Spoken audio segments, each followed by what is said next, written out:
Antes que os faraós se tornassem lenda, houve um rio que ditou o destino de um povo, o Nilo, a linha viva entre o deserto e a eternidade. No coração do norte da África, onde o sol castiga a terra e o vento apaga pegadas, o Nilo se ergue como um milagre líquido, nasce longe, nas montanhas do sul, e cruza mais de 6.000 quilômetros de silêncio e areia até abraçar o mar. Suas cheias são o relógio da vida. Todo verão, o rio inunda o vale, cobrindo as margens com um barro negro e fértil, o Kemi, a Terra Negra, de onde o Egito herdou seu nome, Kemet. Se você quer saber mais sobre o Egito e o poder do Nilo, então já deixe o seu like e se inscreva. Temos vídeos novos todos os dias e cada um deles é uma viagem pela história. Eu te espero aqui, na Voz Feudal. Quando as águas recuam, o mundo renasce. O trigo cresce rápido, a cevada amadurece e as aldeias despertam como se o próprio rio respirasse. Ali, o homem descobriu que podia dialogar com a natureza. Com varas de junco, marcava o nível das cheias. Com pedras, mediu o tempo. Com grãos, entendeu o valor da paciência. O Nilo ensinou o Egito a esperar, a planejar e a viver em ciclos.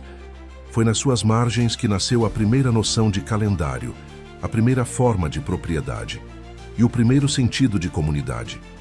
Antes dos faraós, houve lavradores que compartilhavam colheitas e histórias. Antes das pirâmides, houve aldeias erguidas em barro e fé.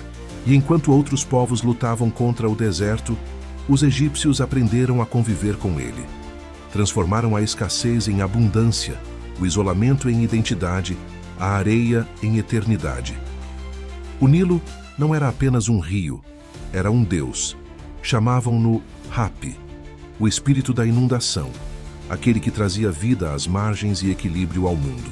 E foi desse diálogo entre o homem e a água que nasceu o Egito. Uma civilização erguida não só sobre a guerra, mas sobre o ritmo paciente das marés do tempo. A vida seguia o compasso do rio. Sem ele, nada florescia. Com ele, tudo ganhava sentido. Às margens do Nilo, o homem dominava o tempo, o alimento e o trabalho. E apoiava tudo isso na religião, sua ponte invisível com o divino. O que faltava agora era dominar os outros povos. Foi então que as aldeias começaram a se unir.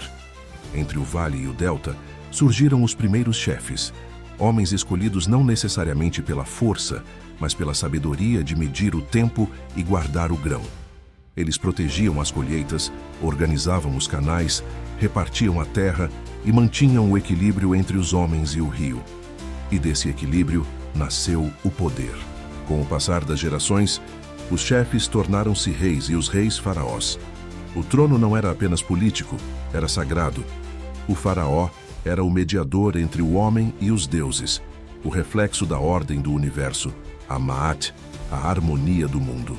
Seu dever era manter a vida fluindo, como o Nilo mantinha o Egito vivo. Se o rio secava, era sinal de desordem. Se transbordava, era sinal de favor divino. Assim, o Estado nasceu não de conquistas, mas de necessidade. O poder era, antes de tudo, um ato de sobrevivência coletiva. O Egito acreditava que o mundo só existia enquanto houvesse ordem. E manter a ordem era dever do faraó. Ele não era apenas um governante, era o elo entre o céu e a terra, entre os deuses e o povo. Quando falava, era como se o próprio Nilo respondesse. Quando agia, era a vontade divina em movimento. Os templos eram o coração do Estado. Ali, sacerdotes e escribas mantinham o ciclo do sagrado, contavam os dias, interpretavam os presságios, calculavam o tempo das cheias e registravam a história. O poder do faraó não vinha da guerra, mas da crença coletiva. Cada pedra erguida, cada oferenda, cada inscrição era uma forma de reafirmar a ordem do mundo. A Ma'at, a religião era o código da sociedade. A política, o reflexo da fé. E o faraó, o espelho dos deuses na terra. Sob o seu reinado, o Egito floresceu. Construíram templos imensos, celebraram as estrelas e aprenderam a eternizar a própria memória em pedra. O Egito aprendeu a vencer a morte, não por desafiar os deuses, mas por entender que nada realmente morre enquanto é lembrado. As pirâmides, os templos, as estátuas não foram erguidos para o orgulho dos homens, mas para a continuidade da ordem. Cada pedra carrega um nome, cada hieróglifo uma promessa, cada sombra um eco de eternidade. O Nilo ainda corre, e com ele corre a lembrança de um povo que acreditava que a vida era apenas a primeira parte do caminho. Nos muros do Egito está escrito que o homem deve deixar marcas mais duradouras que o vento. E foi isso que eles fizeram, porque o Egito nunca desapareceu.